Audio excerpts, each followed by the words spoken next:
Well, I was gonna say too, like you were very like engaged with what was going on in New York too, for being a West Coast guy. Yeah, I grew up in New York. I moved here when I was 12, and then I would always go back. I would always stay out there. I had an apartment out there for like 15 years. So Yeah. I would always be in New York. You guys did the second Cypress Hill Second album in New Cypress York? album.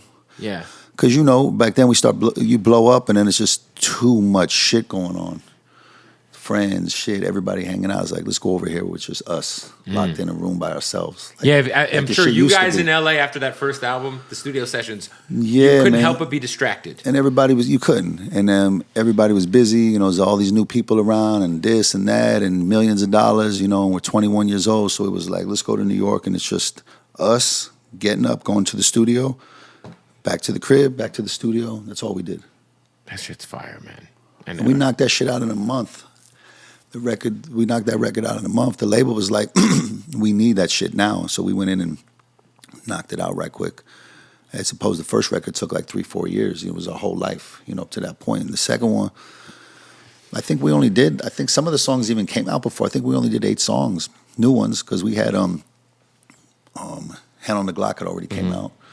A to the K came out on White Man Can't Jump soundtrack. Yep. You know what I mean? There was a couple interludes on there, so, you know, some of that shit had came out already, but that shit was fucking, and then SoundScan was brand new when that record came out. Oh, yeah. Yeah, I forgot SoundScan wasn't around like... Just came out like in between our first and second album. No, it's crazy too, because I just think like in terms of like, you know, for whatever reason, I feel like somehow Cypress Hill gets like overlooked when we talk about like GOAT conversations, like greatest groups of all time. I mean, I feel like if you grew up in LA or you grew up on the West Coast, you understand. But I feel like for whatever reason, you guys are not underrated, but somehow underrated. Does that make sense? Like you guys are still doing festivals. Platinum records, but I still feel like for whatever reason, like we got to bring up that name in the mix more when we talk about the greatest groups of all time. Right. Yeah, man, I don't know. Shit, I can give a fuck. You know what I mean? What we set out to do, we're doing it. You know what I mean? So that's all I give a fuck about. So how did you end up getting with House of Pain back in the day? Before, because I knew you guys had a little falling out for a sec, but it was an accident, man. Like I was dating this girl that actually was cousins of Everlast's DJ, and I would go over there and he'd be at the crib, and I'd be like, all right. And the Cypress we were signed already, but the album, I had the album on a red cassette, and I gave it to her, but the album didn't come out for 6 months. So the next time I went over there, a couple times, Everlast was there. And he was listening to the tape. He's like, yo, we got to get in the studio. I was like, nah, I'm good, man. And after 3 or 4 times, I was talking to B-Real, and B-Real was like, man, just fuck with him. I was like, all right. So I went in and did Put Your Head Out at the crib, and I was like, okay, this is cool. Then the homies was bumping it. And then I was like, I got this song called Jump Around. So I had already recorded it with Son Doobie. I recorded it with Daddy Freddie from Ragamuffin Hip Hop. And I had a song, I had the hook. He came in and wrote the shit, and I was like, now rewrite it with that cadence right there. And he wrote the shit, and then we had the joint. And to one of the greatest party songs of all time. Shop the deal, man. I know Funkmaster Flex wanted to sign us at Priority Records for like, I think it was like 55, 60 G's. He had special ed over there at the time.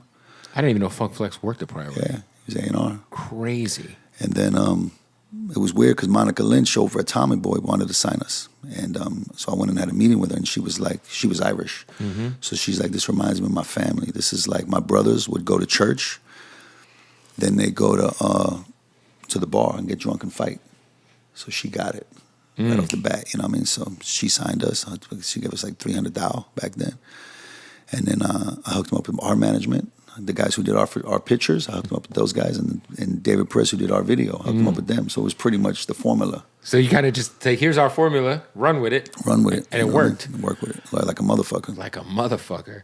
Yo, I always wondered, so there was like this era, I'm really close with Dilated Peoples and Rocka and Ira Science and Babu, and obviously shout to Ev. They're the best, hell yeah. I love those guys. They really opened my world, my taste in a whole nother way, to like digging into like different shit that I was into at the time. But I remember as a kid, there was the random, because you were close, like you were cool with Paul, obviously, right? You're cool with M.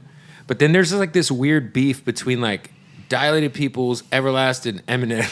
Did you ever try to like bring those guys together? Nah, it was weird, man. I think Everlast, from what I remember correctly, you know, don't quote me here, but I think Everlast seen M on the elevator, and M just didn't say nothing to him.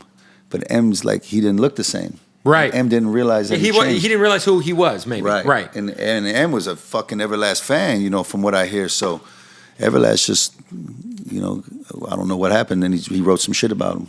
Yeah, and then I remember there was like the Dilated shit, and then Evidence had a song called "Searching for Bobby Fischer." So I was just wondering because you were kind of like it felt like kind of like Switzerland. You might have, you know, I didn't know if you tried to put a call in. Nah. I just figured all that y'all fucked up. Yeah, like, you're fucking with M. Like, good luck with that shit, man. Good you know luck. What I mean, like even why? But I don't even think I heard the Dilated song ever. Yeah, there was an Evidence song called "Searching for Bobby Fischer." That was. I don't think I heard that one. No, but I had a Napster hit. Yeah, so I brought Paul. I remember when I met Paul, I flew him out to L.A. to meet with me, and I had a barbecue to manage Cypress, and he came out here, and that's how I met Paul, because Theo was my lawyer, and I was like, yo, I need a new manager, bro. And he's like, what year was this? Before Rock Superstar album, so it was 2000, 99, 99. And he's like, yo, I got this lawyer, he's got an ear like me, and he's managing this artist Eminem. Eminem didn't blow up yet. Right. Yeah. It's early. I was like, all right, flew his ass out, had a barbecue, and locked in with Paul. What was it labeled? Like, why did you guys do a rap superstar and a rock superstar difference? Because check this out. So we was up at Columbia, and you know now we're going into the 5th album. Mm-hmm. So we'd go to the urban department. That was the album after Dr. Green Thumb or before? After. That's right. Okay. It was like. Yeah, that was 4. That was our 5th album now. So we go up to the label and it was like, all right, let's do this marketing plan. I go to the urban department. It was like, no, you guys are alternative. Like, no, we ain't. So we go up to the next floor, and they was like, no, you guys are the urban department, and they didn't work together. And everybody's passing the buck. Nobody wanted to do their fucking job. And I was like, you fucking pieces of shit. Check this out. I'm gonna give you all a rock song and a rap song. So now, what's your fucking excuse? Now you can work one to each. You got one. So I did. We had a song called "Can't Get the Best of Me" and "Rap Superstar." And then I walked into the meeting with Donnie Einer, and he was like, "No, this is the single. We're not doing rock song. This is the single. I'm putting all the money behind this one." I was like, "Oh fuck, this ain't gonna work." So I went in the studio a couple of days later and did the remix for "Rock Superstar." Wow. Okay.